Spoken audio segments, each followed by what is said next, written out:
This bill enables the federal government to commercialize the NNOC into a liability company. And I think the president yesterday, at the unveiling of Nigeria National Petroleum Company Limited, that declared that the new entity will enforce to be free from institutional regulations, which I've said earlier. And of course, the president further, said yesterday that the new NNPC Limited will conduct itself under the best international business practice, transparency and governance, and of course, commercial viability. Guys, let me just hold my breath. I believe that I've given you enough brief on the topic at hand. So, on this week's episode, I'm crossing into the crude oil, crude and petroleum sector of the country, the migration of NNPC to a limited liability company, followed by the provision of the PIA that I just mentioned earlier. So, given the many circumstances, or will I say obstacles, plugging the unused NNPC stakeholders, for reform, induce profitability, transparency, and overall development. The question that is on my mind right now is that what are the implications of this migration and commercialization? But guys, I have the right time to throw a lot of light on all that I've said thus far. And currently is engineer Bala. Zakka is a petroleum engineer and of course an oil and gas sector analyst with decades of experience in the industry. Again, many thanks for honoring my invite, Engineer Bala. It's great to have you on the show today. And it's more interesting to be discussing a topic that is making Nigerians keep their fingers crossed right now. How are you doing today, sir? I'm all right.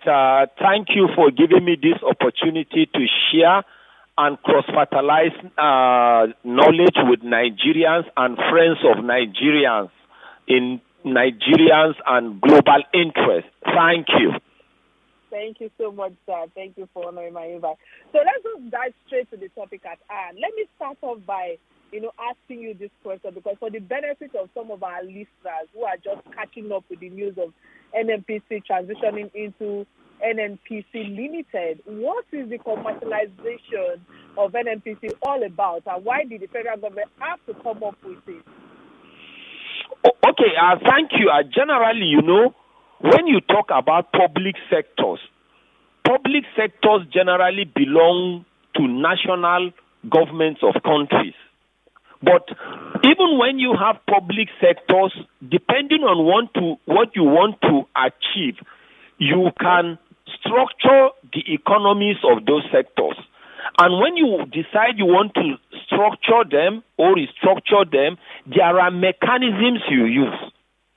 And personally, I can talk about 4. There may be more than 4 or less than 4. The first one is you can privatize public sectors and they will do well. You may decide to deregulate them and they will do well. There are some sectors that you can liberalize and they will do well. Some sectors may be commercialized and they will do well. In the context of the Nigerian oil and gas industry, we expected that when you talk about government is supposed to provide goods and services to citizens because citizens are supposed to be human capital. Just like when you talk about parents are supposed to provide for their children, train their children, groom their children until their children get to levels of shouldering and taking responsibilities. That's how citizens are supposed to be. So, in the context of the oil and gas industry, many of us know that for many years, probably in the last decades, the Nigerian generation of leaders have not been taking care of this global energy sector called oil and gas industry of Nigeria, or the NNPC. And I will explain everything in the course of this discussion. So we got to a point where, at a point, there was a need to restructure everything, do something about the framework, and we decided that let there be a petroleum industry bill so that discussions will take place, and the discussions were going to involve energy journalists like you, oil and gas accountants, oil and gas lawyers, oil and gas engineers, oil and gas environmentalists, and the rest. The expectation was that they were going to come up with a very good framework so that we can reposition the Nigerian oil and gas industry. But as far as I am concerned, before we knew what was happening, we heard that the Petroleum Industry Bill was going to be passed into law to become an act. But my pain was that when it was made an act, some of us knew that there were lacunas. For example, they predicated everything that the downstream sector of the Nigerian oil and gas industry was going to be deregulated, especially the prices of the distillates. I will try to be as ordinary as possible. So anywhere you feel I'm using technical terminologies that are not too comfortable, please let me know. They decided that the prices of all the refined products will be deregulated. And when you say they will be deregulated, it means no control over the prices. You can go get these products from anywhere, bring them and sell them at any amount. So some of us said, you cannot do that.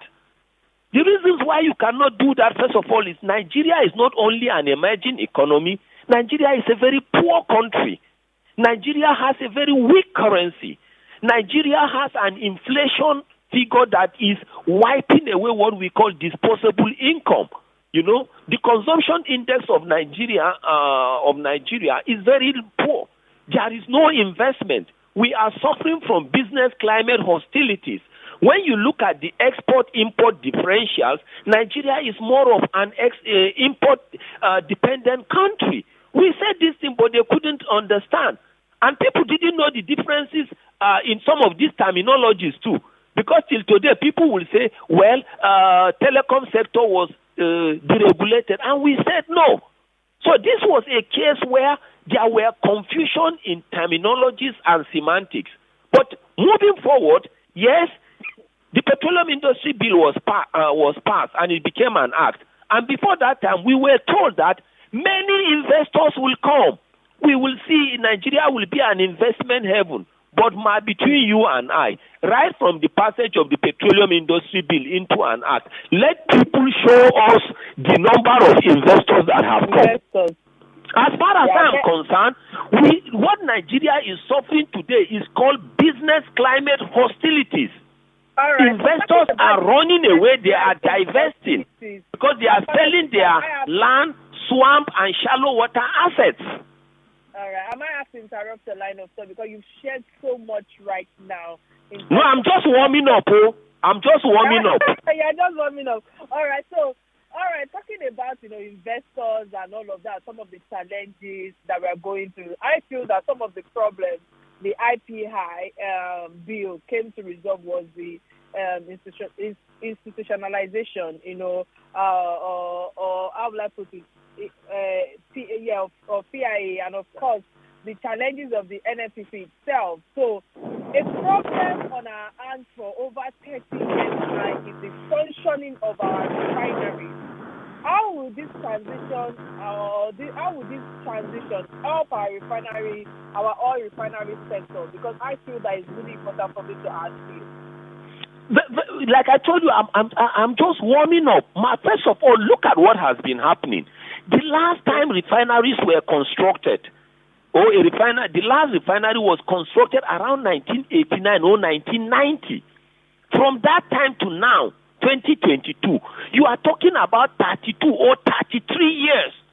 In the last 32 or 33 years, the generation of leaders that Nigeria had didn't deem it fit to maintain the refineries that they inherited.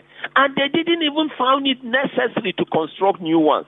Even when we were going into democracy in 1999, we thought being detached from military dictatorship was going to put us on the right trajectory. But you're talking about 23 years of democracy now. Even if it will take 10 years to construct a refinery, in the last 23 years, we're supposed to be having at least 2 new refineries in addition to the ones we inherited. And when they are doing this thing, they have forgotten that in the last 33 years, population of Nigerians has been rising. the requirement for energy has been rising. And we also knew that this is a country where, as you are talking right now, with a population of like 200 million citizens, you also have strategic industrial sectors, strategic commercial and strategic domestic sectors, relying on less than 10,000 megawatts of electricity. And people, our economic and political leaders, didn't think citizens will start looking for other ways to generate energy. And let me talk to you now, even about the refineries and the subsidies people are talking about. That was why I said the terminologies that were used in the restructuring mechanism were deceptive. Because even in the PIA, they said they were going to deregulate the downstream sector. As of today, we are talking about commercialization, which is even better than deregulation. But let me talk about this subsidy. First of all, what people don't understand is this. Before we even understand the way our current generation of leaders are behaving, let us even define subsidy. My definition of subsidy is this.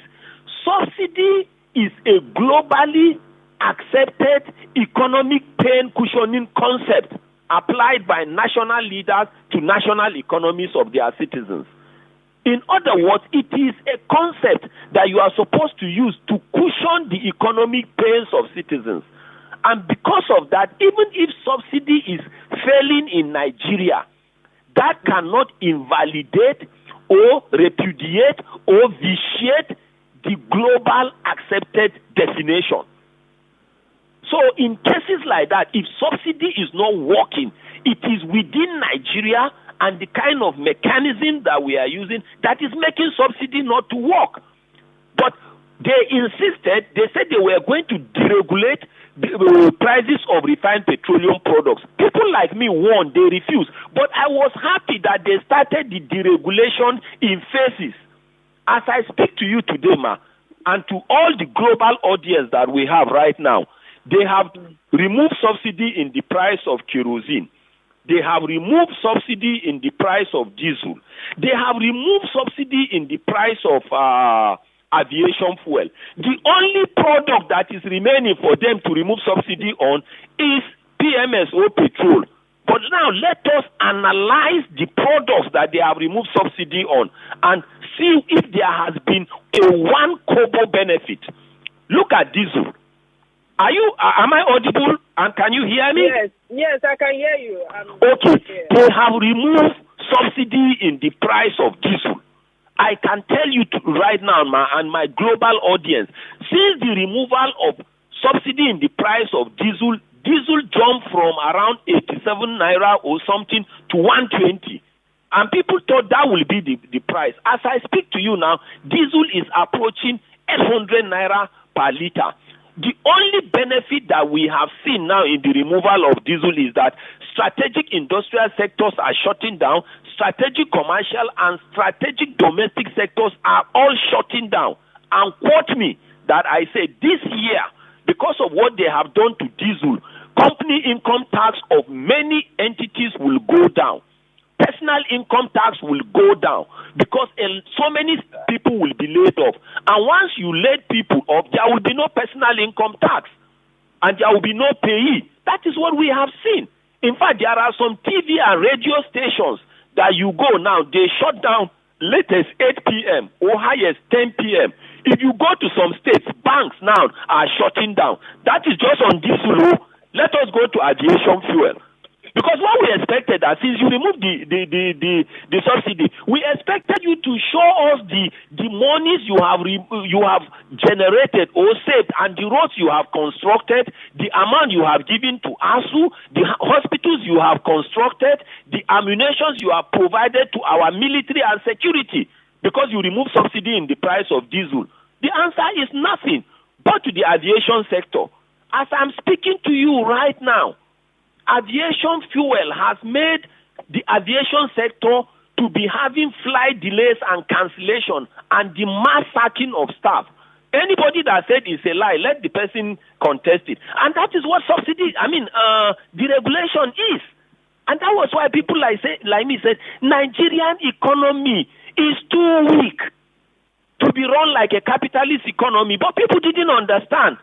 That is what the regulation is. So for a poor country like Nigeria, where the currency of Nigeria is suffering from continuous devaluation and depreciation due to wrong management, we can see what is happening. Okay, look at our old parents and relations in the villages. We remove subsidy in the price of kerosene. We said they shouldn't use firewood, that we were going to provide them cooking gas and the rest. Between you and me, and our global listeners, as I speak to you today, price of kerosene is approaching almost 700 to 800 per liter. People that we said we were going to give gas to, and cooking gas and cylinders, all of them have gone back to the use of firewood and are contributing to global warming. So anybody the only product that is remaining to remove subsidy on is just PMS.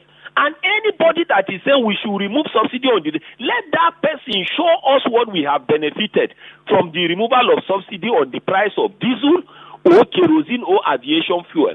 And that was why people like me said it was a deception. But people didn't understand. And as I speak to you now, go to all the OPEC countries or oil and gas endowment countries.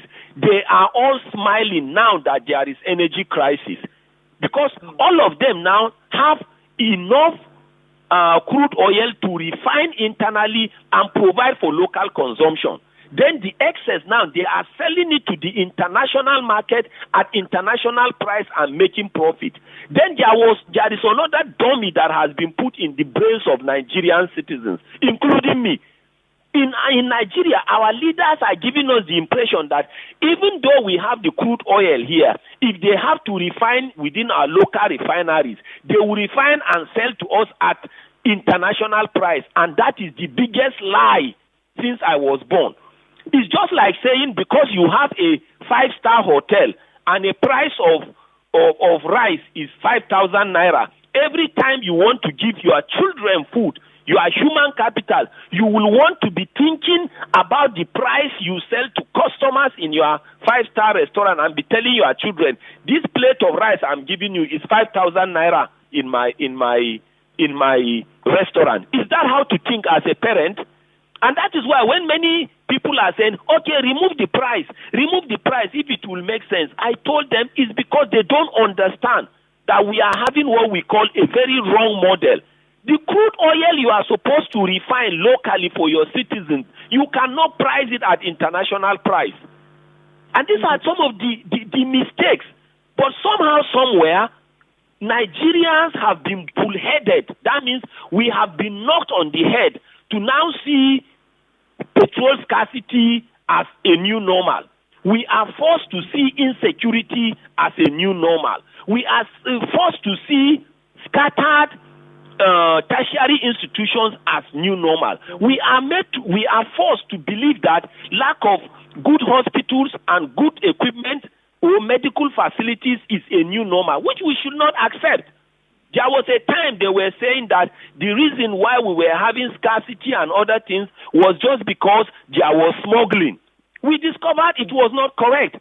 They said it was due to coronavirus. We discovered it was not correct. They said some are even tying it to Ukraine and whatever. We said it was not correct. At a point, they said there were so many Nigerians that had many cars and they were using too many petrol. Some will be having 4 cars for nanny and the rest. Some even say Nigerians were using petrol to watch Big Brother Niger. So the truth is our leaders have run out of excuses. I don't want to say on air that they have run out of lies. So we have been pushed to a corner now. And the truth is this, the model we have been using has been the wrong model.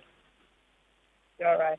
Many thanks for all you've shared thus far, because that was a detailed submission that you just gave him. But with all that you've shared thus far, just like any limited liability company, the owner of the largest shares in the company controls the organization, so to speak. Wouldn't there be a form of monopolization from finance sector or actors who purchase majority of the shares, or how is that aspect going to be curbed? Thank you very much, Ma. I just went and have been blabbing on other issues because you asked me something about subsidy. I have not even addressed the unveiling activity that took place yesterday. What happened yesterday among the restructuring mechanisms of privatization, liberalization, commercialization, and deregulation? What happened yesterday was NNPC became a limited liability company. It has graduated or metamorphosed or changed from Nigerian National Petroleum Corporation to Nigerian National Petroleum Company. That was what it has changed to. But technically, in this case, it has become a commercialized entity. When you call a public entity a commercialized entity, you now mean that company in the context of Nigeria will be subjected to the conditions of CAMA, Company and Allied Matters Act. That entity will now have what we call its cost center and profit center. Then that public entity that is now privatized or is now like a limited liability company will even have an accounting that is different, because all public sectors or public corporations, they use a basis we call cash basis, but limited liability companies use a basis we call accrual basis. I'm sorry if I will go a little bit technical here. When you say you are using cash basis, it simply means all your transactions must show cash flows of cash going in and going out, and coming in and going out. But when you use accrual basis, it simply means you can record revenues in your transaction even before you receive cash. And even when you have an expense that you want to record or recognize, you can do that even before you pay the person that is rendering the service. Then when you talk about the accounting that you will apply for private entities, you use what we call international financial reporting standards. But for public entities, you use what we call international public sector accounting standards. The reason why I'm telling you this is so that people will know that ordinarily now, the commercialized entity, which is the NNPC Limited, will be expected to be showing her financial statements. She will be expected to be filing returns. Then she will be expected to, in this case now, not rely on government for her funding. In other words, she's likely to have two sources of funding. One is either from shareholders or from creditors like financial institutions.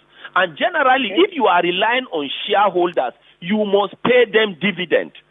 And if you will be getting loans from financial institutions or creditors, you will pay them what we call cost of capital or interest. So technically, we will expect this commercialized entity to do well. But generally, commercialized or privatized entities are after profit maximization and cost minimization. They are not after the interests of citizens. But government is supposed to principally be interested in the life of citizens, and that's why government is supposed to provide goods and services. And that's why I will keep saying that the model we are trying to operate, I am telling you at the end of the day, will not justify all the fanfares of yesterday. I'm saying this because on the 1st of October 1960, there were expectations when Nigeria was to be given birth to. But after all the expectations and the fanfare and Nigeria got independence, what are we seeing today? In 1999, there were speeches, expectations that we were going to be detached from military dictatorship and we were going to start smiling. Naira will become dollar and the rest. What are we seeing today? I might have to interrupt the line of thought. No problem. If you are just tuning in for the first time, I've been with Engineer Bala, Zakka, our esteemed guest on the show. He's a stakeholder and, of course, an expert within the oil and gas sector of the Nigerian economy. And, of course, he's going to give expert views on the implications and, of course, the gains of the commercialization of the NNPC. Let me use this opportunity to quickly open our phone lines. Remember, to be part of this conversation, you can call the number 0700 963 923. Again, 0700 923 923 And of course, you can send in a WhatsApp message on 0817 Let's hear your perspective on the topic at hand. If you have questions for my guests, please go ahead and hit me with all your queries, your questions, your comments. Again, many thanks, Engineer Bala, for all you shared thus far. Quickly, with all that you have shared, there are some experts that have highlighted the issues of inconsistency that are... Hello, good evening. Hello, many thanks for calling. What's your name and where are you calling from, please? Okay, thank you. My name is Ikegwani, and quite an interesting insight from your guest, Engineer Bala. But I would want him to throw a bit more light on the current price of crude in the international market. It seems to be soaring. In the last government, we understand that one of the issues against them was that the prices were quite high, but we're not reaping much. So I'd want your guests to please do an analysis of it, because we understand the prices are equally high at the moment, but the country is still not reaping much on it. What exactly is the reason why we are not reaping from the cost of crude in the international market, the increase in the cost of crude? All right. Many thanks for that question. Sir, did you get this question? Yes. Thank you, my brother, and thank you for giving me the opportunity to answer this question. First of all, yes, the price of crude oil is very high in the international market, which is very good for all crude oil and gas producing nations. They are not complaining. The only reason why in the case of Nigeria we are complaining is because we are relying on imports. That is the problem. So ordinarily, as I speak to you now, Saudi Arabia is enjoying, Libya is smiling, Iraq is smiling, Iran, Brazil is smiling, Malaysia is smiling, Indonesia is smiling. That is exactly what is happening. But in the context of Nigeria, what we are doing is this.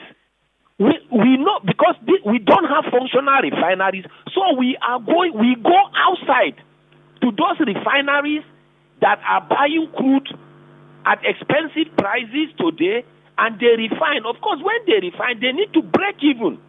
And because we go to them to buy, they can't sell to us cheap.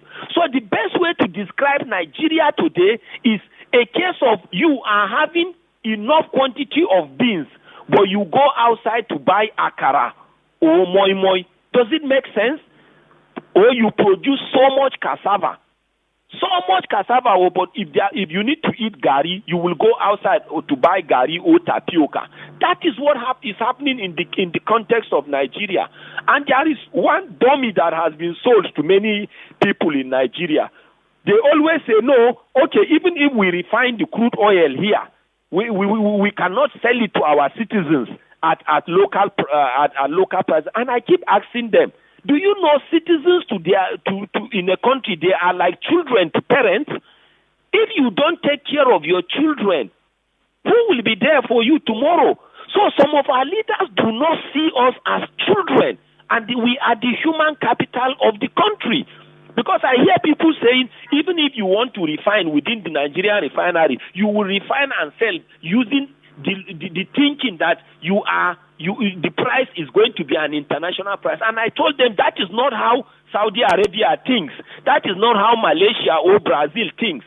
Yes, you produce the crude oil here, but the quantity you are going to refine, to distribute, to empower your citizens locally, you will assume a price that will be a low price because you are building your human capital. But the quantity that you will sell to the international market, that is the quantity that you will sell at the international price.